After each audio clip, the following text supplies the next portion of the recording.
माँ ने बुलाया है, खाना खा लो। जल्दी चलो ना बाबा, बहुत भूख लगी है। अगर इतनी तेज भूख लगी है तो तुम दोनों खा लो ना जाकर। नहीं, भूख तो लगी है पर आपके साथ ही खाना खाएंगे।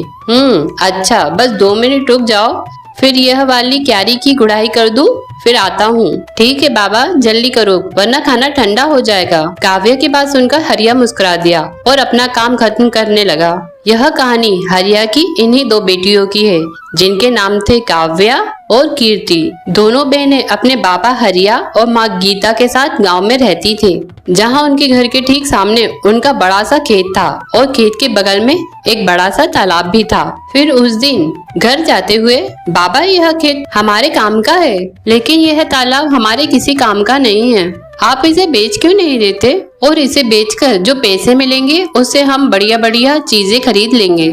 ऐसा कभी मत करना मेरी बच्चियों, यह तालाब तुम्हारे दादाजी की आखिरी निशानी है। पता है कई साल लगाकर उन्होंने बड़ी मेहनत इसे खोदा था। क्या सच में अकेले ही उन्होंने इतना बड़ा तालाब खोद दिया? बातें करते हुए हरिया और उसकी दोनों बेटियां अब घर पहुंच चुके थे। हरिया की पत्नी गीता ने उन सबके लिए खाना लगा दिया और सभी एक साथ खाना खाने बैठ गए। फिर खाना खाते हुए, बाबा आगे बताओ ना, फिर क्या हुआ? अच्छा, तो तुम दोनों पूरी कहानी सुनना चाहती हो? हाँ बाबा, बताओ ना। तो फिर सुनो। एक बार की बात है, हमारे गांव में कई साल पहले भयंकर सूखा पड़ा। बड़ी मुसीबत की घड़ी थी वह, पर उस घड़ी में भी तुम्हारे दादाजी ने हार नहीं मानी। उस साल बारिश नहीं हुई थी, किसी के पास कुछ करने के लिए नहीं था। फिर क्या हुआ बाबा? फिर उन्होंने सोचा कि अगली बार कभी ऐसी स्थिति बने तो हमें उसके लिए पहले से ही तैयार रहना चाहिए। तो उन्होंने उठाया फावड़ा और अपने ही खेत में उसे चलाना शुरू कर दिया। सूखे खेत में बाबा? हाँ, सूखे खेत में। फिर वो फावड़ा चलाते गए।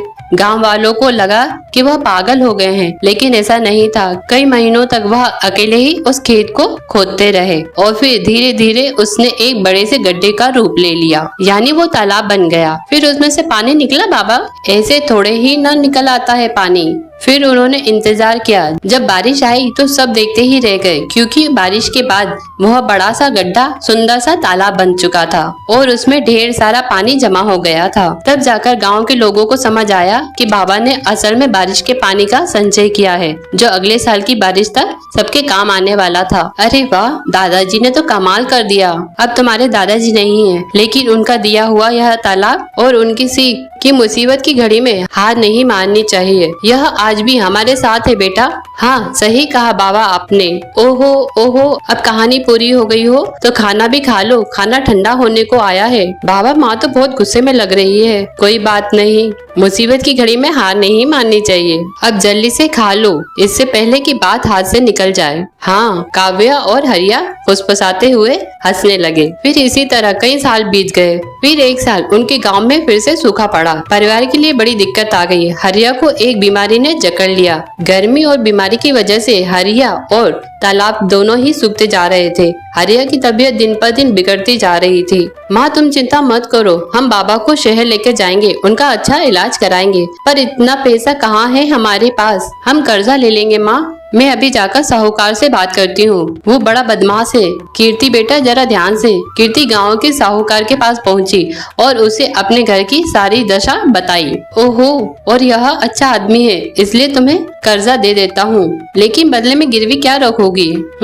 अरे हमारे पास ले देकर एक तालाबी है भान सिंह जी। अरे उस नाले जैसे गंदे तालाब का मैं क्या करूँगा भाई, उसके बदले तो कोई एक ढेला भी ना दे।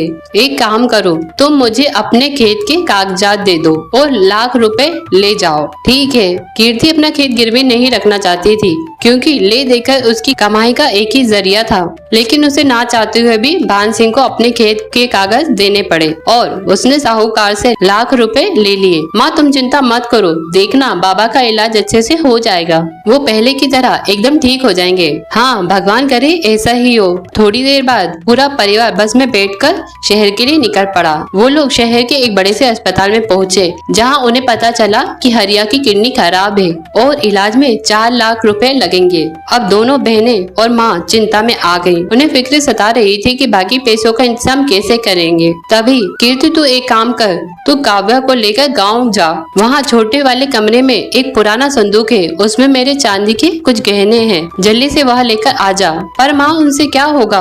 हमें पूरे 4 लाख रुपए चाहिए। अरे कुछ तो होगा, बाकी हम बाद में देख लेंगे। गीता की बात मानकर दोनों बहनें वापस गांव चली गई और घर पहुंचते ही यह पहली बार था जब उन्होंने उस संदूक को खोला था। उस संदूक को खोलते ही सबसे पहले ढेर सारी धूल निकली। फिर एक लाल रंग के कपड़े की पोटली थी जिसमें गीता के कुछ गहने रखे थे। हे भगवान, मेरी माँ की शादी की निशानी थी, अब हमें बेचनी पड़ रही है। हमारी मदद करो भगवान। कीर्ति की आंखों में आंसू थे। तभी काव्या की नजर संदूक की तली पर पड़ी जो कुछ उठी हुई सी थी। उसने वहाँ से लकड़ी का वो हिस्सा हटाया तो वहाँ उसे एक छोटी सी डिब्बिया नजर आई। दीदी यह क्या है और इसे इतना छुपा कर क्यों रखा है? पता नहीं, रुक मैं इसे खोल कर देखती हूँ। जैसे ही कीर्ति ने वो डिब्बिया खोली तो उसमें से एक बड़ी सी चाबी और एक चिट्ठी थी। कीर्ति ने वो चिट्ठी खोली जो असल में उसके दादा ने अपने बेटे हरिया के लिए लिखी थी। कीर्ति ने चिट्ठी को पढ़ना शुरू किया। मेरे बेटे हरिया, मैं जानता हूँ कि तू मुझसे बहुत प्यार करता है, पर मेरी उम्र हो चली है और यह बीमारी मुझे अपने साथ लेकर जाएगी। तूने अपनी जिंदगी भर की कमाई मेरे इलाज पर खर्च कर दी, लेकिन यह ठीक बात नहीं है। आगे तेरी संतानों को भी पैसे की जरूरत पड़ेगी। एक राज छिपा कर रखा है मैंने तुझे, ताकि तू या तेरी संतान सही वक्त आने पर उसका इस्तेमाल कर सके। तालाब की खुदाई करते वक्त मुझे कुछ मिला था। यह चाबी तेरी सारी समस्या खत्म कर देगी। बस याद रखना कि यह चाबी असल में मेरे दिल की है। दीदी क्या दादाजी ने पैसे या गहने छुपा कर रखे होंगे कहीं? हाँ, लगता तो ऐसा ही है। तू सोचना जरूर, दादाजी के पास कुछ ऐसा था जिसकी मदद से वह खुद का इलाज करा सकते थे, लेकिन उन्होंने वह हमारे बाबा और हमारे लिए छोड़ दिया। पर सवाल यह है कि बाबा को इस बारे में कुछ पता नहीं चला। कैसे पता नहीं चला? कैसे पता चलता? कितना छुपाकर तो रखी थी डिब्बिया दादाजी ने। वो तो पता नहीं कैसे मेरी नजर पड़ गई इस पर। लेकिन दीदी यह चिट्ठी के आखिरी में किस तरह की पहेली है? अब हम दादाजी का दिल निकाल कर कहाँ से लाएं? बुद्धू वह किसी तरफ इशारा कर रहे हैं। उन्होंने कहा कि यह चाबी मेरे दिल की है। इसका मतलब कोई ऐसी चीज जो उनके दिल के सबसे करीब थी। उनके दिल के सबसे करीब तो बाबा हैं, पर बाबा में चाबी थोड़ी ना लगेगी। कुछ और सोच। हाँ दीदी, उनके दिल के करीब वो तालाब ही है जो उन्होंने बहुत मेहनत से खुद ही खोदा था। शाबाश, सही कहा। पर इतने बड़े तालाब में हम यह चाबी कहाँ लगाएंगे? किस जगह? सोच कीर्ति सोच। दीदी चाबी तो किसी ताले में ही लगेगी और तालाब जरूर किसी चीज की तो सुरक्षा कर रहा होगा। हाँ, जैसे कोई पुराना संदूक। लेकिन वो संदूक पूरे तालाब में कहाँ है? यह कैसे पता चलेगा? और पूरा तालाब खोदने में तो बहुत वक्त लग जाएगा। हाँ, और डॉक्टर ने जल्दी पैसे मंगवाए हैं। क्या करें दीदी? मिल गया, मान गई दादाजी को। बहुत ही समझदार थे। मतलब उन्होंने एक ही पहेली में 2 उत्तर दिए हैं। उनके दिल की चाबी मतलब तालाब, और दिल कहाँ होता है? शरीर के बीचों बीच। तो हम तालाब के बीचों बीच खुदाई करेंगे, वो भी रात को। दीदी क्या दिमाग पाया है आपने।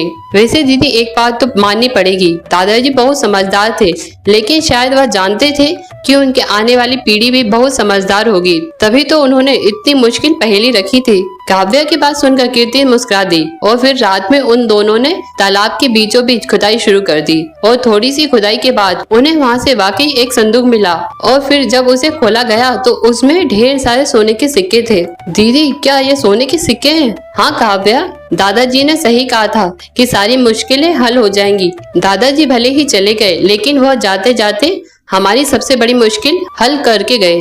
अगले दिन कीर्ति ने उनमें से कुछ सिक्कों को सुनार को बेच दिया और उसके बदले में ढेर सारे रुपए ले लिए। उसने हरिया का पूरा इलाज कराया और साहूकार का भी कर्जा उतार दिया। फिर एक दिन घर में, बेटा तुमने बताया नहीं कि तुम्हारे पास इतना पैसा कहाँ से आया? कीर्ति ने हरिया को उसके पिताजी की चिट्ठी पकड़ा दी और काव्या ने उसे सारी बात बताई। बेटा बाकी बचे हुए सिक्कों का हम क्या करेंगे? माँ, उन्हें बेचकर हम इस तालाब को और बड़ा और सुंदर बनाएंगे, जिसमें प्यारी प्यारी मछलियाँ होंगी और बगल में बगीचा बनाकर लोगों को बैठने का इंतजाम करेंगे। साथ ही साफ पानी के लिए प्याऊ भी लगवाएंगे, ताकि हर बार जब भी कोई यहाँ आए तालाब के किनारे बैठकर ठंडा और मीठा पानी पिए और दादाजी के दिल को सुकून मिले। अगर आपको यह कहानी अच्छी लगी तो मेरे चैनल को सब्सक्राइब करें, लाइक करें।